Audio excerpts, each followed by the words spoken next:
Hey everyone, welcome back to the channel. So, besides The Mandalorian, the last time we really see Ahsoka in a meaningful way is in the Star Wars Rebels series. There, she's with Ezra Bridger in the World Between Worlds. For context sake, the World Between Worlds is sort of another dimension that transcends time and space.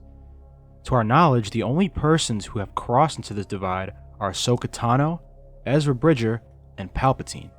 During their time in the World Between Worlds, Ezra saves Ahsoka from an incoming fatal strike from Vader. She then prevents Ezra from saving Kanan to honor his sacrifice, while also teaching Ezra to come to terms with life and fate. And lastly, Ahsoka saves Ezra Bridger from Palpatine, who manages to breach the World Between Worlds.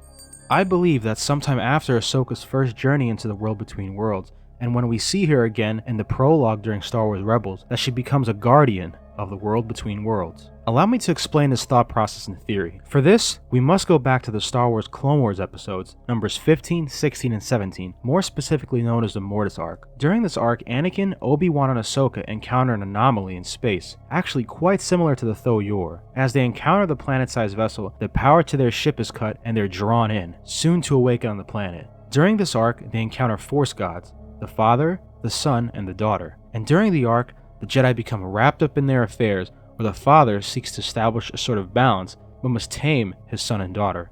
Now at some point in this arc, Ahsoka Tano is actually killed by the Son. Now here's where things become very interesting.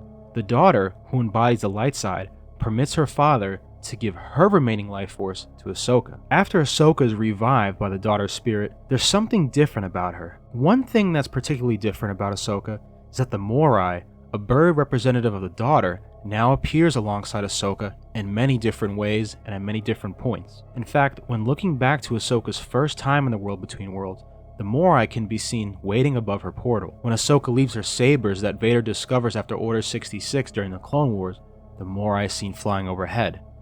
And these are just some of the notable moments where we can see the Morai in Star Wars content as it relates to Ahsoka. I do believe that the Morai, while perhaps not the daughter in terms of her strength, is actually connected to Ahsoka and is representative of the fact that now a piece of the daughter lives on with her, whether it be through the strength, light, or even their force connection, or even their transcendent force connection. In my mind, it wasn't merely luck that Ezra was tasked to find the World Between Worlds, rather that it was fate to do so to also unlock the portal for Ahsoka for the battles to come.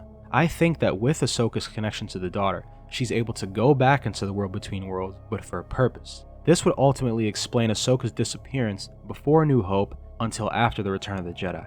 And her disappearance, as we connect the dots, is really quite easy to explain. With Ahsoka being transformed after her death during the Mortis arc, she can transcend back into the World Between Worlds, perhaps even through the same location on Malachor 5. So why does Ahsoka's fate lead her back to the World Between Worlds? Wouldn't she be better served fighting alongside the rebels?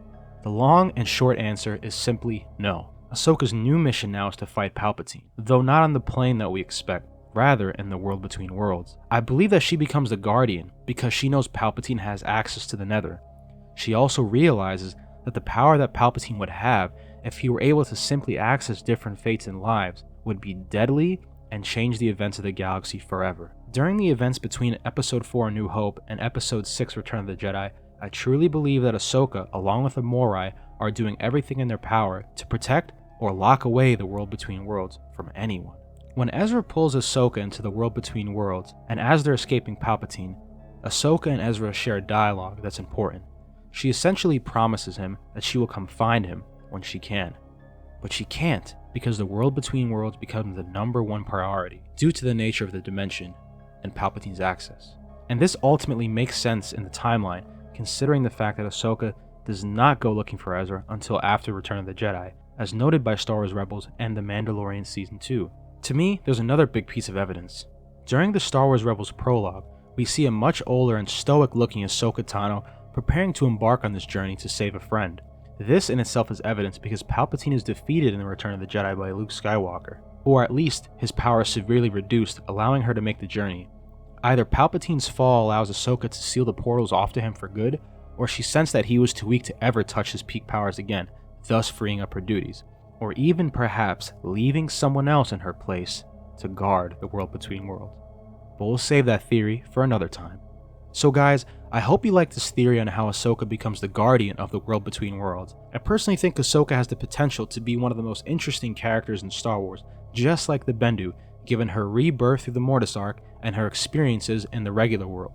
What did you think of this theory, and are you excited for the Ahsoka show?